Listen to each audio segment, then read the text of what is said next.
Umur 30 kok belum nikah? Saya sering dengar omongan itu karena saya belum nikah.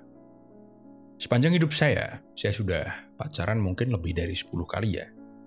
Tapi di antara para wanita itu, nggak ada yang bisa meyakinkan saya untuk menikah. Karena goal saya itu bukan sekedar nikah, tapi nikah sama siapa.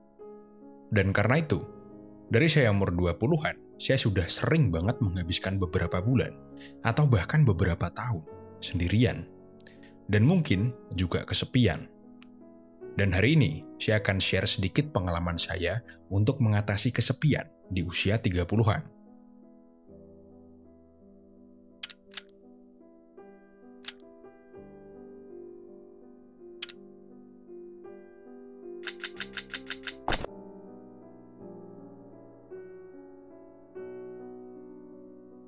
Dulu, waktu saya udah memasuki usia siap menikah, saya sebetulnya biasa-biasa aja sendirian.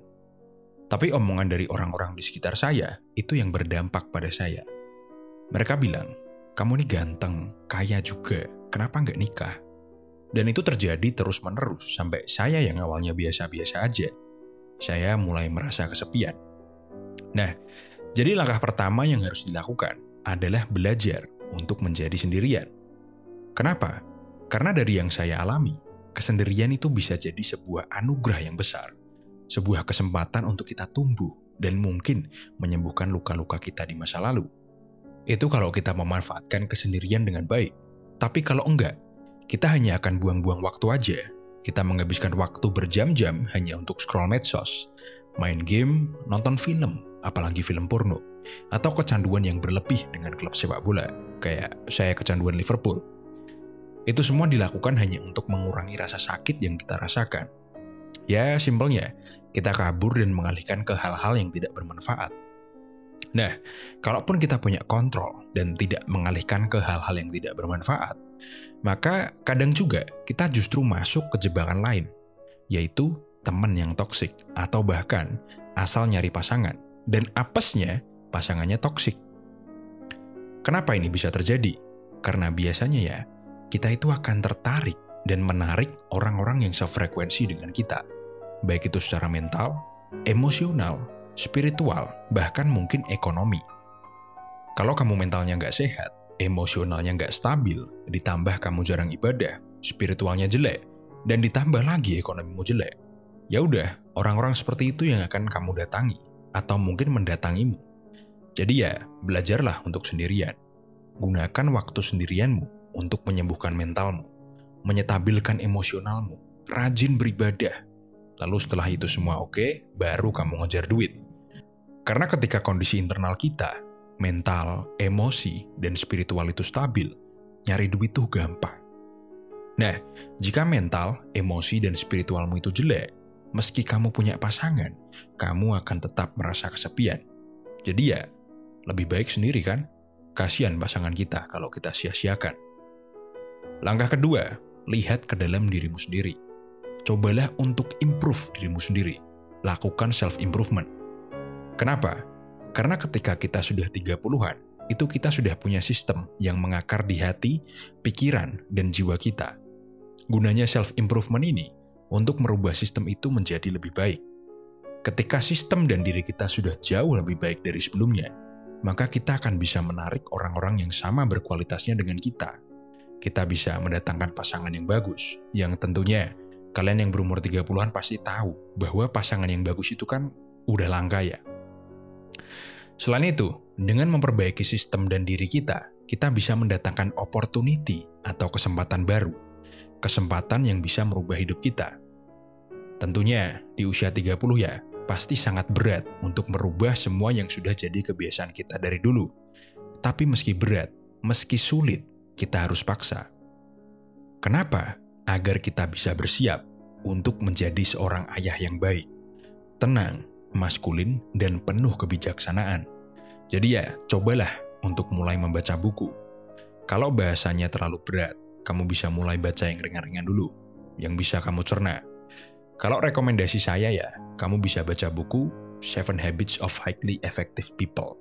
Dulu saya bacanya yang bahasa Inggris, tapi setahu saya ada yang bahasa Indonesia. Buku ini itu dari halaman pertama sampai halaman terakhir, bagus banget, dan cocok untuk kita jadikan pondasi dalam merubah hidup kita. Langkah ketiga, ketika kita sudah terbiasa sendirian, belajar berdamai, healing, sudah berjalan menuju kesuksesan, dan bahkan mungkin sudah mengalahkan iblis yang ada di hati kita, maka kita akan menjadi seseorang yang dibutuhkan, bukan membutuhkan. Mungkin ini terdengar bullshit ya, tapi karena kita sudah menjadi orang yang bervalue, maka kita dicari dan dibutuhkan. Pernah dengar kata-kata ini nggak? Hanya wanita, anak-anak, dan peliharaan yang bisa dicintai tanpa syarat apapun, atau unconditional. Dari pengalaman saya, perkataan tadi meski tidak sepenuhnya benar, tapi ada benernya. Jadi ya, kalau nggak ada orang yang bisa mencintai laki-laki tanpa value, lalu siapa yang akan mencintai kita? Ya diri kita sendiri. Simpel kok, cintailah dirimu sendiri sebelum kamu mencintai orang lain. Ketika kita sudah mencintai diri kita sendiri, kita bisa fokus sama diri kita. Kita bisa belajar skill baru, bisa lebih kompeten. Lalu kita akan merasa bahwa kita sudah level up, menjadi orang yang lebih baik dari kita sebelumnya.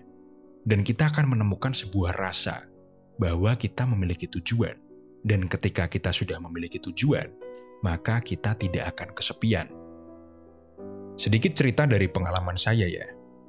Jika kamu sekarang sedang dalam sebuah hubungan dengan wanita yang sangat cantik, cantik banget, saya bisa jamin bahwa dari waktu ke waktu, dia akan terus ngetes kamu, buat ngecek dan memastikan apakah kamu adalah laki-laki yang hebat, seperti yang dia harapkan, atau setidaknya kamu punya potensi untuk jadi orang yang hebat. Dan jika enggak, maka dia enggak akan serius. Lalu mungkin aja dia akan jadi toksik dan bikin hubungan kalian seperti neraka. Dan ini nyebelin. Oke, lanjut ya. Lalu langkah keempat, belajar mengatur emosi. Di umur 30-an, pasti akan banyak sekali hal yang bikin kita emosi. Jauh lebih banyak dari waktu kita masih 20-an.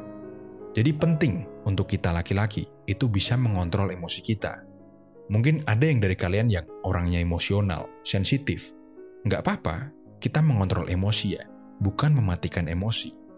Jadi ya, kita masih tetap bisa merasakan emosi, hanya saja kita belajar untuk mengontrol, atau setidaknya belajar mengontrol respon kita. Bukan yang kalau terjadi sesuatu kita langsung bereaksi sesuai emosi kita.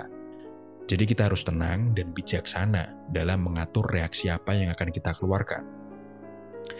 Terkadang, orang-orang itu bisa tahu atau merasakan ketika kita tidak bisa mengontrol emosi kita. Terlebih perempuan ya. Mereka secara intuisi itu sangat peka dalam melihat emosi seseorang. Jadi belajarlah untuk mengontrol emosi kita.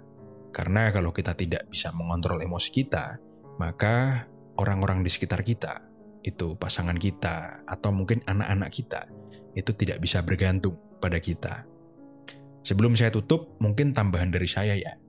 Yang seharusnya kita semua udah punya, tapi memang ada beberapa yang di umur 30-an itu belum punya, yaitu skill basic dalam bersosialisasi. Jadi kalau kalian belum punya, belajarlah. Dan kalau kalian sudah punya, diperkuat lagi. Rekomendasi saya, kalian bisa belajar dari buku How to Win Friends and Influence People.